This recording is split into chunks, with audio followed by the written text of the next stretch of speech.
This time on Motorweek 90, Peugeot strives to revive its fortunes with the 405 wagon. Craig Singhas visits a revival of Shelby and Ford enthusiast. Pat Goss enthusiastically attacks Freon leaks and air conditioners. And Lisa Barrow looks at automotive air conditioning systems of the future. So come drive with us next.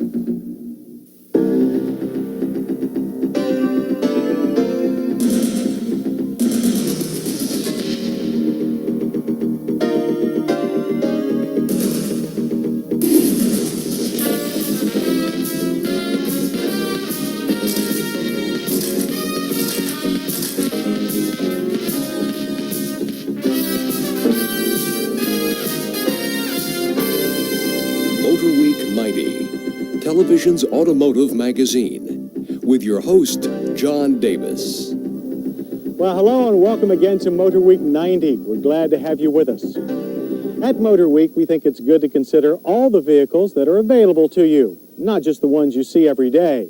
That's why a lot of cars from Peugeot, despite their relative obscurity on street corners, have made their way to the Motorweek test track.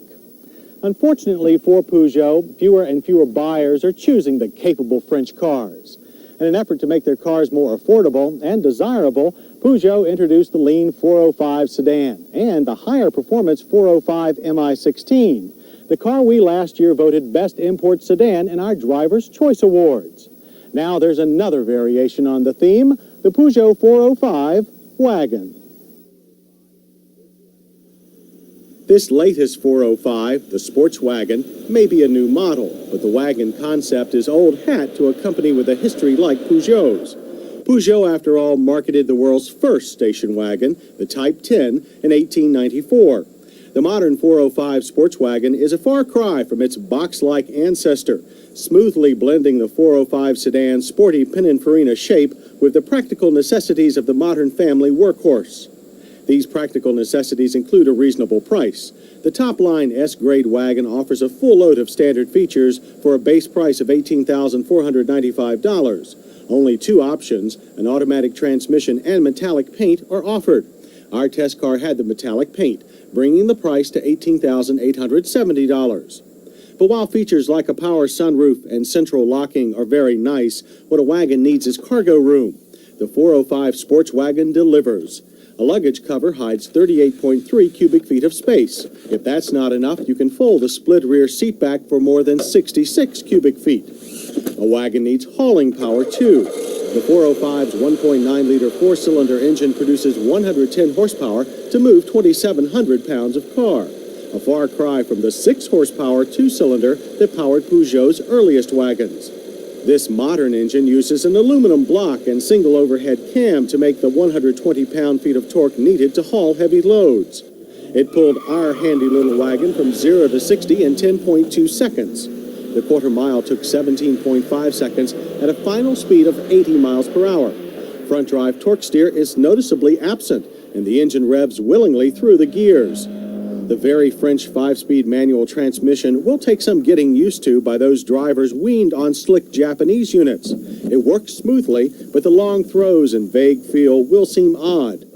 But there's nothing odd about the car's sharp, precise handling. Body roll is modest. The front McPherson struts and rear trailing arms give the car a very balanced feel and a tenacious grip through corners. The sticky Michelin MXL tires help. That's another area where Peugeot has a lot of experience, having introduced the first pneumatic tire, a Michelin, to the world in 1895. The quick responsive steering with its generous feedback deserves credit too.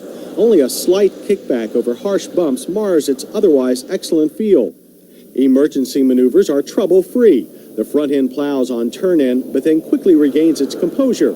This car is not named the sports wagon for nothing. The handling is sporty, but the highway ride is luxury car smooth. EPA fuel mileage ratings with the manual transmission are 20 city, 26 highway.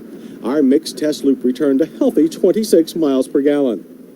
Peugeot introduced four-wheel brakes shortly after World War I. Today, Peugeot uses four-wheel discs to stop the sports wagon. They bring it down from 60 with a distance averaging to 142 feet. A responsive pedal and minimal fade keep the car straight and steady, but the front wheels have an annoying tendency to lock without warning during hard stops.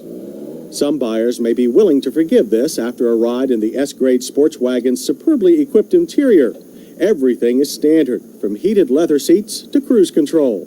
The carefully laid out dash is a model of efficiency, more what one might expect from the methodical Germans than the passionate French.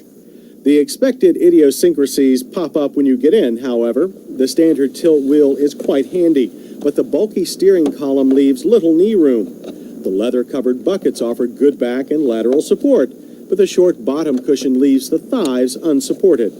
Both lumbar and lateral support are adjustable, but the controls in our test car had so little travel as to be virtually useless.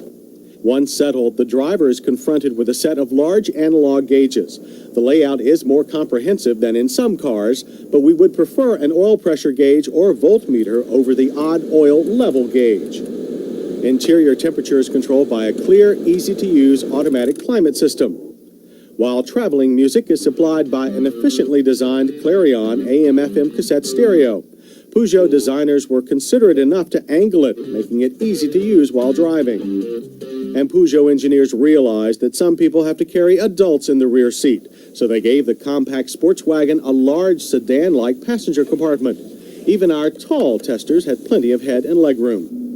The 405 sports wagon is an impressive car, but it must compete in a market segment dominated by a pair of equally talented and better-known competitors. The Subaru line of wagons is led by the impressive new Legacy. The top LS-grade wagon costs less than the Peugeot, but lacks the French car's long list of standard features. It handles competently, though it can't match the Peugeot's razor-sharp cornering. But it does offer more luggage space, as well as optional four-wheel drive and anti-lock brakes. Ford's best-selling Taurus wagon is another hard one to beat. In LX trim, it carries a lower base price than our little Peugeot, but also lacks the sports wagon's wealth of standard features. The Taurus offers a powerful six-cylinder engine and packs more cargo space inside its trend-setting shape, but it still can't keep up with the nimble little Peugeot when the roads get twisty. Our list of hits starts with the 405 sports wagon's superb handling. It's followed by the long list of standard features. We're also impressed with the roomy, efficient interior, generous luggage space, and sharp styling. Finally, there's the price. It's quite reasonable for a fully loaded European car. We have a few misses as well. We don't care for the sudden front brake lockup or the vague shifter. We'd also like more knee room for the driver and more efficient adjustments for lumbar and side support. Despite these shortcomings, the Peugeot 405 sports wagon remains, like all Peugeots, an enjoyable, efficient, and consistently underrated car. It's been 100 years since Peugeot built its first car. 100 years that have seen a small bicycle company grow into one of the world's automotive giants. 100 years of proof that, in the automotive field at least, there is no substitute for experience. The automotive